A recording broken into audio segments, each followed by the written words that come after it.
ጤና ይስጥልኝ ክቡራትና ክቡራን የዩቲዩብ ቻናል ቤተሰቦች፣ ሰበር መረጃዎች መውጣታቸውን ቀጥለዋል። አስቸኳይ ፈጣን ሰበር መረጃዎች ዩቲዩብ ላይ ሲጫኑ ቀድሞ ለእናንተ መልእክት እንዲደርሳችሁ እና ዜናዎችን በፍጥነት እንድትከታተሉ የዩቲዩብ ቻናሌን ሰብስክራይብ በማድረግ የደወል ምልክቷን መጫን አትዘንጉም። ወደ ሰበር መረጃዎች። ኢትዮጵያ የባህር በር ጥያቄ እያነሳች ባለችበትና ከኤርትራ ጋር ያለው ውጥረት በጨመረበት በአሁኑ ወቅት የግብጽ ውጭ ጉዳይ ሚኒስትር ለኤርትራ ግዛት አንድነት ሙሉ ድጋፍ እንዳላቸው አስታወቁም። በከፍተኛ የኤርትራ ባለስልጣናት የሚመራው ልዑክ ካይሮ በመሄድ ከግብጽ የውጭ ጉዳይ ሚኒስትር ባድር አልባዲስ ጋር ከተወያዩ ሲሆን ሚኒስተሩ ግብጽ ከኤርትራ ጋር ስትራቴጂካዊ አጋርነት እንዳለ ገልጸዋል። ሚኒስተር ባድር አብዳልቲ አክለውም ግብጽ ለኤርትራ ሉዓላዊነት፣ አንድነትና የግዛት ደህንነት ሙሉ ድጋፍ እንዳላት ተናግረዋል። ይህ መግለጫ የተሰጠው በኢትዮጵያና በኤርትራ መካከል ያለው ውጥረት በበረታበት በዚህ ወቅት ነው። በግብጽ ጉብኝት እያደረገ የሚገኘውና በግደፍ የኢኮኖሚ ጉዳዮች ኃላፊ በአቶ ሀጎስ ገብረ ሕይወት የሚመራው የኤርትራ ልዑክ ቡድን ከተለያዩ ሀገሪቱ ከፍተኛ መሪዎች ጋር በመገናኘት ላይ ይገኛል። ከቀናት በፊት በቻይና የምስራቅ አፍሪካ ጉዳዮች ልዩ መልእክተኛ በአስመራ ተገኝተው ከፕሬዝዳንት ኢሳያስ አፈወርቂ ጋር መወያየታቸው ይታወሳል። በትግራይ ክልል በአሁኑ ወቅት በሁለት አካላት መካከል ከፍተኛ የስልጣን ሽኩቻ ውስጥ የመግባቱ ታውቋል። ይህ መከፋፈል የታየው የፕሪቶሪያው የሰላም ስምምነት ፈርሷል። በመሆኑም በህዝብ የተመረጠው መንግስት ወደ መንበሩ መመለስ አለበት በሚለው በዶክተር ደብረጽዮን ገብረ ሚካኤል በሚመራው የህወሓት ቡድንና በሌላ በኩል ደግሞ ከአንድ ሳምንት በፊት ስልጣናቸው በተራዘመው በትግራይ ጊዜያዊ አስተዳደር ፕሬዝዳንት ጀነራል ታደሰ ወረደ በሚመራው ቡድን መካከል ነው። ጀነራል ታደሰ ወረደ በሰጡት መግለጫ በኃይል መንግስት መሆን አይቻልም ሲሉ መናገራቸው ይታወሳል። ከዚህ ጋር ተያይዘው የሽራሮ ከተማ ኮሚኒኬሽን ቢሮ ባወጣው መግለጫ የከተማው ህዝብ የቀድሞው መንግስት ወደ ቦታው እንዲመለስ በሙሉ ድምፅ መወሰኑን አስታውቋል። ይህ በእንዲህ እንዳለ የአሁኑ ጠቅላይ ሚኒስትር አብይ አህመድ አማካሪ አቶ ጌታቸው ረዳ በጉዳዩ ላይ በሰጡት አስተያየት የጀነራል ታደሰ ወረደን ቡድን እንደሚደግፉ ገልጿል። አቶ ጌታቸው እንደገለጹት የስልጣን ዘመኑ ያበቃው አካል ተመርጫሉ በማለት ዳግመኛ ህዝቡን ለአደጋ እያጋለጠ ይገኛል ብለዋል። አማካሪው አክለውም ይህ ድርጊት መቶኛ ዙር እብደት መሆኑን በመጥቀስ ከደብረጽዮን ጦርነት ጉዞ ይልቅ ጀነራል ታደሰ የሚጮህለት ሰላም እንደሚሻል ገልጸዋል። አሁን ያለው መከፋፈል የሚጠቅመው ሻዕቢያ የኤርትራ መንግስት እንደሆነ አቶ ጌታቸው ረዳ አስገንዝበዋል። እስራኤል በሶማሊላንድ አምባሳደር ሾመች። አምባሳደር ሚካኤል ሎቶም በሀርጌሳ መጀመሪያ እስራኤል አምባሳደር ሆነው ተሾመዋል። የሹመት ደብዳቤያቸውን ለፕሬዚዳንት አብዱራህማን መሐመድ አብዱላሂ አቅርበዋል። ሎቶም ከዚህ ቀደም በኬንያ የእስራኤል ባለሙሉ ስልጣን አምባሳደር ሆነው ሰርተዋል። ሹመቱ የተደረገው እስራኤል ለሶማሊላንድ እውቅና የሰጠችው የመጀመሪያው ሀገር ከሆነች በኋላ ነው። ሶማሊያ በእስራኤል ውሳኔ ላይ ያላትን ተቃውሞ ገለጸች። የሶማሌ ፌዴራላዊ ሪፐብሊክ እስራኤል ለሶማሊላንድ ዲፕሎማሲያዊ ተወካይ ለመሾም ያሳለፈችውን ውሳኔ በጽኑ እንደምትቃወም አስታወቀች። የሶማሌ ውጭ ጉዳይ ሚኒስቴር ባወጣው መግለጫ ይህ የእስራኤል እርምጃ የሶማሊያ ሉዓላዊነትና የግዛት አንድነትን የሚጥስ ነው ብለዋል። ሶማሊላንድ የሶማሊያ አካል መሆኗን የጠቀሰው መግለጫው ማንኛውም ከፌዴራል መንግስቱ እውቅና ውጭ የሚደረግ ዲፕሎማሲያዊ ግንኙነት ዓለም አቀፍ ሕግን የተባበሩት መንግስታት ቻርተር የሚጥስ መሆኑን ገልጸዋል። የተባበሩት መንግስታት፣ የአፍሪካ ህብረት፣ የአረብ ሊግና የእስላማዊ ትብብር ድርጅት እስራኤል ውሳኔውን እንድትቀለብስ ግፊት እንዲያደርጉና የሶማሊያ አንድነት እንዲያስከብሩ ጥሪ አቅርበዋል። የሶማሊያ መንግስት የሀገሪቱን አንድነትና ሉዓላዊነት መብቶች ለማስከበር ማንኛውንም አይነት ዲፕሎማሲያዊ፣ ፖለቲካዊና ህጋዊ መንገዶች እንደሚጠቀም አረጋግጧል። በህንድ የካሽሚር ግዛት ለኢራን $2 ሚሊዮን አሰባሰቡ። በኢራን ውስጥ የርዕዮተ ዓለም ተጽዕኖ እየደበዘዘ ቢመጣም በህንድ በሚተዳደረው የካሽሚር ግዛት ግን ነገሩ በተቃራኒ ሆኗል።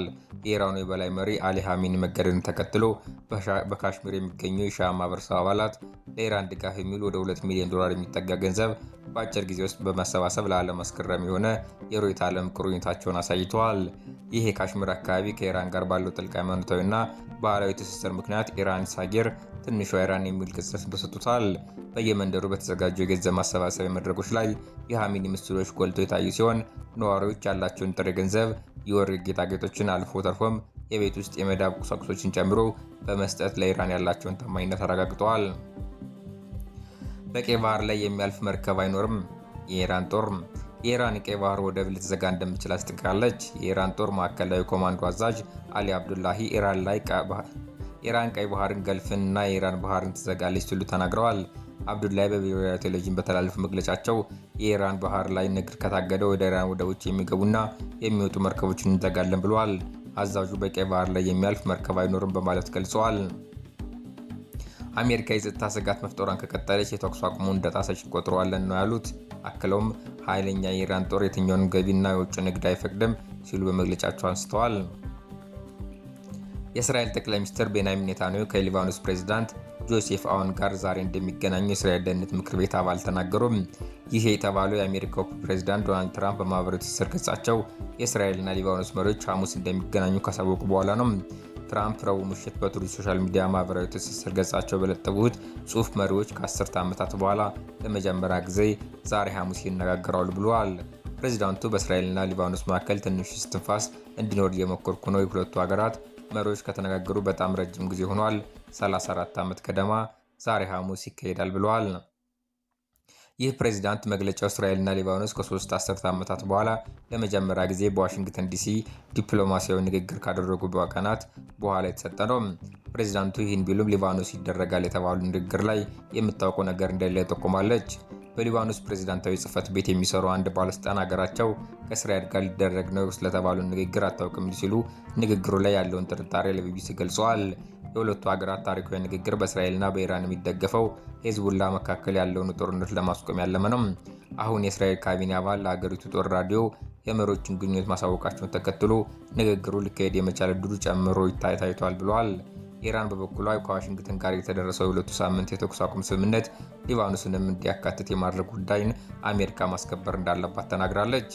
የኢራን ፓርላማ አፈ ጉባኤ ባገር ጋልቢፍ በኤክስ ገጻቸው በወጡት መግለጫ በሊባኖስ የተጠናከረ የተኩስ አቁም መሟላት የሂዝቡላህን ጽኑ ትግል ረገብ ያደርጓል ብለዋል። ኢራን አክሲስ ኦፍ ሬዚስታንስ በሚል የምትጠራውና ሂዝቡላ አባል የሆኑበት ክራደር ኃይል በጦርነትም በተኩስ አቁምም አንድ ነፍስ ናቸው ብለዋል። አሜሪካ 10 መርከቦችን ወደ ኢራን መመለሷን አስታወቀች። የአሜሪካ ጦር በሆርሙዝ ወሽመጥ ወደ ኢራን በሚገቡና በሚወጡ መርከቦች ላይ የጣለው እገዳ ሰኞ ዕለት ተግባራዊ መሆኑ በኋላ አንድም መርከብ እገዱ እንዳላለፈ ገለጸ። ጦሩ መርከቦችን እንደሚይዝ ወይም ወደ ኢራን ወደቦች ለመግባትና ለመውጣት የሞከሩት እንደሚመልስ ገልጿል። በወሽመጡ አልፎ ወደ ሌላ ሀገራት ወደቦች የሚገቡና የሚወጡ መርከቦች ማለፍ እንደሚፈቀድላቸውም ጠቁመዋል። ትናንት ረቡዕ ምሽት የአሜሪካ ማዕከላዊ ዕዝ በሰጠው መረጃም 10 መርከቦች ወደ መጡበት እንዲመለሱ ተደርጓል። እገዱ ተፈጻሚ ከሆነበት ሰኞ ወዲህም ምንም መርከብ ሰብሮ አላለፈም ብለዋል። ፕሬዚዳንት ዶናልድ ትራምፕ የኢራን በሆርሙዝ ወሽመጥ ከሚያልፉ መርከቦች ላይ ተሰበሰበ የነበረውን ቀረጥ በማስቀረት እንዲሁም የነዳጅ ሽያጩን በማስተጓጎል ጫና እንደሚያስተዳድሩ ተስፋ አላቸው። የኢራን እገዳውን የባህር ላይ ውንብድና ያለችው ሲሆን በባህረ ሰላጤው በኦማን ሰርጥ ላይ በቀይ ባህር አጸፋ እርምጃ እንደምትወስድ ትስታለች።